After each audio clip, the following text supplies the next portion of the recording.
Welcome back. You're watching HFO-TV. HFO-TV is co-sponsored by J.R. Johnson LLC, specialists in multifamily restoration and repair work. Gantry Incorporated, the nation's largest independent mortgage banking firm. Welcome back to HFO-TV. I'm Greg Frick, partner of HFO Investment Real Estate. And here with us today, we've got Jake Procino, the workforce analyst economist with Multnomah County in the Oregon Employment Division. Thank you very much. I know we've had your predecessor on many times, Christian Kaler, and I know he's off to Prosper Portland, but I'm glad you were able to take some time today and chat us kind of what you're seeing. Maybe give a little background for the people that don't know you yet, kind of where how you got into this role, and then we'll kind of jump into what we're seeing in Multnomah County. Yeah. Well, thanks for having me, first of all. Oh, you're welcome. But yeah, as you said, my name's Jake, a workforce analyst, kind of focused on the labor force for Multnomah County with the Oregon Employment Department, just part of the research division that every state has. So my job is to focus, as I said, on the labor market in Multnomah County, just kind of look around, provide data to businesses, business organizations, and governments to help make better decisions. Gotcha. Now I was curious on the Oregon, so it's through the Oregon Employment Department. Do they sign somebody for each county, or is it depending on the size, or is it more just a specialty that's what you're going to emphasize your research on? Yeah, so there are about, the state is divided into several workforce boards. Okay. And there's about 2 economists per workforce board area. For Portland, that would be the Portland Workforce Board area, which includes Multnomah and Washington counties. Gotcha. Okay. Interesting. Okay. Well, maybe you can. I know we've heard a lot about Multnomah County and the workforce, and we've I've seen numbers about it's the first time we've had immigration slow down. Are you seeing some of that same numbers in terms of the employment side, or what are you seeing coming out of COVID now that we're a quarter into 2023? Yeah, I'll start a little bit wider and Sure. then funnel down to Multnomah County. In Oregon, recovering from the pandemic recession, we have seen a very fast recovery. Right. We are now about 40 months out from the start of the recession. The latest job numbers we have, though, are from 38 months out. Okay. And Oregon as a whole is 1% higher in total employment than it was pre-pandemic. So we've overtaken where we were pre-pandemic in terms of jobs. As an entire state, yes. Okay. And this is much faster than, say, compared to the Great Recession. 38 months after the start of the Great Recession, Oregon was still lagging about 7% behind. Okay. So it is much quicker. Is that are we seeing that nationally too? Is the recovery? Yeah, we're seeing that nationally. Okay. Oregon is lagging, or is about on the same track as the United States as a whole is. Okay. Portland, the metro area, I'll touch on this later, is lagging slightly behind, but it's still strong employment recovery. And the reason for the quick recovery has mainly been because the nature of the recessions. Right. While the Great Recession was big and deep and fundamentally shook mainly the housing market initially, which filtered into everything else, and employees were permanently laid off and companies went out of business. And so when the economy started to grow again, the businesses weren't there to hire back employees. Right. But what we saw after the pandemic recession, it was so quick and so swift that even though many more people were laid off, the businesses still existed. So because the businesses still existed, they were able to hire back the employees. Revamp up a lot easier. Much quicker. And so that is the main reason. And as an economist, when you were looking at how we got into this versus the previous, was that a thought that the recovery would be faster, or was it such kind of an unknown? I mean, we had other people in here talking about it, comparing it to, like the kind of recession you go into in a war, going into war, and how fast it happened. But was there a thought that this may recover faster than what we saw before? Yeah, it makes sense. The Great Recession in 2007 was like the economy itself collapsing. The pandemic recession was an outside event that affected the economy. So it wasn't necessarily anything wrong. There was strong fundamentals in the economy, and it still kept through, even through the pandemic years, that allowed it to for a stronger recovery. And now that we're coming out, what do you see? We've said statewide we are, we've matched. Are we seeing the same in the Portland area, or what's? So again, It depends on the region. So funneling a little narrower, the Portland, Vancouver, Hillsborough Metropolitan Statistical Area, which is the 7-county area, Right. The Portland MSA of Multnomah, Washington, Clackamas, Yamhill, Columbia counties in Oregon, and also Clark and Klickitat Okay. counties. So this 7-county area has recovered fully, all in aggregate, all of its total employment. Got it. Since pre-pandemic, and again about 1% following Oregon trends, lagging a little bit behind the U.S. as a whole. So the metro area as a whole, it has recovered. But when we look specifically upon Multnomah County, which is the most recent the data that we have, just the nature of the data, we don't really have Portland City necessarily. Most of the employment data is broken out by county. By county, okay. Looking at Multnomah is still lagging behind pretty significantly in total employment. It's, I think it's still below, it's definitely still below 5% pre-pandemic employment, Okay. which is a little concerning, but there's a lot of confounding variables that have led to this. So looking at some other statistics, we see the number of employed people as tracked by the current population survey, the CPS, which tracks the unemployment rate. According to those numbers, there are actually more people employed in Multnomah County than there were pre-pandemic. So that is the first thing that doesn't line up. Right. So with taking it at face value, this would mean that there are more people working in Multnomah County, but they're working out more so outside the county. So the jobs are maybe outside of the county, so to speak, but they're maybe still living in Multnomah County. Living in Multnomah County, working remotely, possibly, Right. or commuting if they choose to say Washington, Clackamas, or Clark. Okay. And then on the job growth, that like you said, as a region, we're up 1%. Multnomah County, so it's based on where the resident lives. In terms of working, where did we pick up that to get to 1%? Was it predominantly Clark County? Was it Washington County? Or was it dispersed around all the 6 other counties? Yeah, it is dispersed amongst Clark County and Washington and Clackamas. They have picked up the slack a little bit. One thing I actually forgot to mention, I just want to touch on, another reason that people may be living inside and working, but working outside. Another reason that payroll or non-farm employment has not come back is because of the decrease in population. Right. So, when there's fewer people living in Multnomah County, of course you're going to have fewer jobs. Right. And this is why we see nationally other metro areas, especially in the South, they recovered and have grown a lot more. Or even looking within Oregon, places like Crook County, which is where Prineville is, or Deschutes County, which is where Bend is, their employment numbers have also jumped. But that's mainly because they've seen a lot of net in-migration to Right, those because you're just looking at the areas. total number of jobs. So if you're getting in-migration coming in theory, you've got more people and your job, they're following the job, so to speak. Yeah. Interesting, okay. Were there any changes or any notable things that kind of caught your eye in looking at how we're coming out of this that was like, made you want to dig deeper, or kind of were there any surprises in the numbers? Yeah, well, one thing that has, as I've talked about, I've said in aggregate a lot. Right.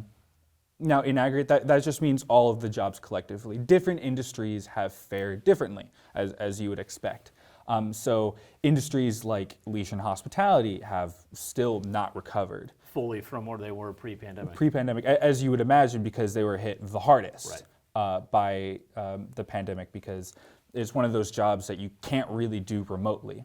Right. Right, and so industries that had trouble working remotely have trouble, the industries where it's harder to adjust to pandemic era conditions were hit hardest, like leisure and hospitality.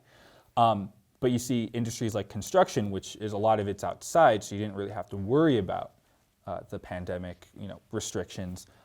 We see the construction industry is way higher than it was pre-pandemic Interesting, okay. across the state, even in Multnomah County. Wow, okay. There are more construction jobs in Multnomah County than there were pre-pandemic. The second thing where you see a divide by industry is the average wage. So this is, again, where leisure and hospitality have suffered. Leisure and hospitality, by far, is the industry with the lowest average wages, as it is the service industry, and they tend to be low-wage positions. So they've had difficulty attracting workers back, as, again, opposed to, say, information or construction, which tend to have higher than average wages. They've been able to hire workers back. So when you, because of that, does that skew the average wage, say in Multnomah County, or when you're looking at a city we're looking at the average wage growth, but if we lost a big chunk of our lower wage, does that skew that average wage growth to be higher than what maybe it actually is, from the standpoint if you lost a bigger percentage of your lower wage growth, your average is going to skew higher? So maybe it's a misnomer that the amount of wage growth we've seen? Yeah, to an extent, somewhat, the wage growth numbers have been a bit skewed by the emptying out of low-wage jobs during the pandemic recession. But as we've seen, we're kind of getting back in the labor market. We're kind of getting back to full employment or labor market participation. People are as Josh Lehner of the Office of Economic Analysis for Oregon likes to say, the cyclical labor shortage is gone, but the structural labor shortage remains. And I can get into the structural labor shortage later. But regarding the cyclical, people are getting back to work. So the distorted wage numbers that we saw, especially in 2021 especially, are largely gone. And we've actually seen wages go up across the board. There's actually some interesting things happening. In Oregon, if I can find the statistic, I want to be as specific as possible. We've seen 6% real increase in wages for the average hourly wage in Oregon. Wow. And that's real. That's inflation adjusted. And that's largely been because of the labor market conditions, which I will continue to go into. And the Portland Metropolitan Statistical Area, the MSA, has also seen a real wage increase of 4%. Again, 4% inflation adjusted. So the tight labor market, which I'm sure all businesses have been feeling, has led to high demand for labor. And so employees are able to negotiate higher salaries or switch jobs or what have you. And so they're able to negotiate higher salaries. This has been especially the case for the leisure and hospitality industry, which a lot of people left. a lot of low-wage workers. So to get them back, they've got to change the wage scale to bring people back. So these low-wage jobs have to increase their rate of pay. And so as a result, what we've seen of this is significant wage compression. So the difference between the lowest wage earners and the highest wage earners, that distance the difference has shrunk. So pre-pandemic, using two industries as an example, the professional business service industry, which has amongst the highest wage in Oregon, their average wage was about double of what leisure and hospitality industry workers were. But now in 2023, their wage is only 75% higher. And is that's more the leisure hospitality catching up, not the other one going? Leisure and hospitality have seen more growth. Again, this is across the board. This isn't, not everyone necessarily experiences this, but it's good. It's a good trend to see. So in terms of, we've seen a lot of wage growth in the lower the service industry, and we've seen what trends are you? I mean, when you look at things looking forward a little bit, I mean, what do you see that continuing? Do you see us balancing out where this wage or employment shortage or employee shortage is slowing down a little bit? What are you guys penciling and looking at 2023 and going into 24? Yeah. So as I previously mentioned slightly of Josh Lehner again of the Office of Economic Analysis, he said that the structural labor shortage will remain. And what he means by that and what we're seeing in the data is that the workforce is aging. 22% of Multnomah County's workforce is 55 or older. 22%? 22%. So that means 22% of the current workforce is likely to retire within the next decade, right? And that's double the share that it was 20 years ago. So 20 years ago, in about 2003, only 11% of the workforce was 55 or older. So this is a couple of reasons for this. The first is the large baby boomer generation. Right. They're finally getting to the retirement age, which is I believe the second largest generation behind millennials. So they're getting older. They're all, depending on what numbers what year, how you define it, they're pretty much all 55 or older. Right. They're pretty much all getting to that retirement age. Additionally, baby boomers are more likely to work at 55 or older than previous generations. Oh, and okay. this is for several reasons, mostly because of the decrease of manual labor as a portion of the in terms of jobs. Right. There's fewer manual labor jobs than there were in the past. The second reason behind this is, or another reason behind this rather, is we're seeing a declining birth rate. So the baby boomer generation and then millennial generation, which is, again, depending on how you define it, is the largest generation. Right. But unfortunately, they're already in the workforce. When the baby boomer generation leaves, the millennial generation is already in the workforce. Already there, right. You're going to have to rely on the Gen Z generation to replace the baby boomer. But the Gen Z generation is smaller than the baby boomer generation. So we're not going to have the replacements for these. Mm-hmm. Now, is that statewide, or does Multnomah County have an inordinate high number of the baby boomer generation, and we're not replacing it with, there's not going to be millennials and Gen Zs moving into this area? What's your thought on that? It depends. There's a lot of variation. So in generally, all of Oregon has experienced this. All of Oregon and all of the U.S. Right. really, except for like Puerto Rico and Salt Lake City, are experiencing an aging workforce. Okay. So this is not only a statewide issue, but a nationwide issue. Now, traditionally, Oregon has relied on net immigration Right. to replace or supplement the declining natural increase in population, but that has started to slow down a little bit. Future trends, not sure. The Office of Economic Analysis is forecasts that it will remain steady and or decrease in the future. Though it really depends on the business cycle. So I don't really want to get into that. Okay. But the net migration does vary greatly across Oregon. So compared to Deschutes County, which has seen a 4% increase in population since pre-pandemic, a place like Deschutes County doesn't have to worry as much. And to an extent, a lot of the other metro regions in Oregon, so like Eugene and Medford, Salem and Portland, tend to have a smaller share of the workforce that's 55 older. So even though Multnomah County is 22%, and that is a substantial number, the state of Oregon as a whole is 24%. Really? 24% of the workforce for the entire state of Oregon is 55 or older, and for rural counties especially, that percentage goes up significantly. Okay. So the rural regions will have to navigate that with a little bit more rigor, but Multnomah County does have the largest share of 55 or older workers.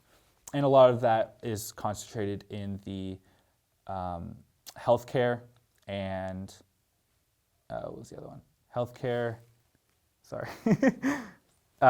and manufacturing. Is where that's concentrated. Yeah, is where that's concentrated. So manufacturing and healthcare, they both have They both have a lot of young workers, but they will need to replace. When you guys looking at, from the Oregon Employment Department, doing a little forecasting, I mean, do legislators look at this information and think we've got to do things to incentivize, we've got to get our migration numbers just because natural, not replacing that? I mean, is that kind of the I don't want to say tone, but is that falling on deaf ears, or do they understand that, this? It seems to me that this population issue the labor force issue and trying to attract new workers has resonated a little bit, and I think we can see that especially within recent housing initiatives. I'm sure a lot of people are aware that the housing market and price of housing in Portland especially, rose precipitously Right. In 2020 and 2021. And people who can't afford to live here, might choose to move elsewhere. So I think part of that, if people might want to work here and work here, and they want to move here, but if they can't afford to live in Portland, then they're not going to. So I think building housing is a significant part of attracting. And there's been a lot of articles about the tax rates. Mm-hmm. I mean, do you figure that's got some component in Multnomah County, the city of Portland, from the CAT tax, business tax, that's driving maybe a certain. I mean, what's your take on that? There's been a lot of stuff in the last 2 quarters about that. I mean, we just had a capital gains measure that went down. I never remember a ballot measure going down that on a kind of a tax like that high of a negative. So I'm just curious, what's your take on that? I have no take on. Okay. I don't follow taxes, unfortunately. Okay. So they only just driving it all on some of this. Okay. Yeah. Okay. Unfortunately. Okay. Well, also thank you for taking the time. It sounds like, again, we've recovered from the job standpoint. Just certain, counties have done better than others, but as we're kind of heading that direction, so that's very encouraging. And I'm sure we'll be talking again here in the very near future. It's always good to get an economic update of where we are in the state. So thank you again, and we'll see you next time on HFO-TV. Our entire office specializes in multifamily real estate, making HFO the largest multifamily brokerage in the Pacific Northwest. Your success is our passion. Build your legacy with HFO. Call 503-241-5541 or visit our website at hfore.com for more information.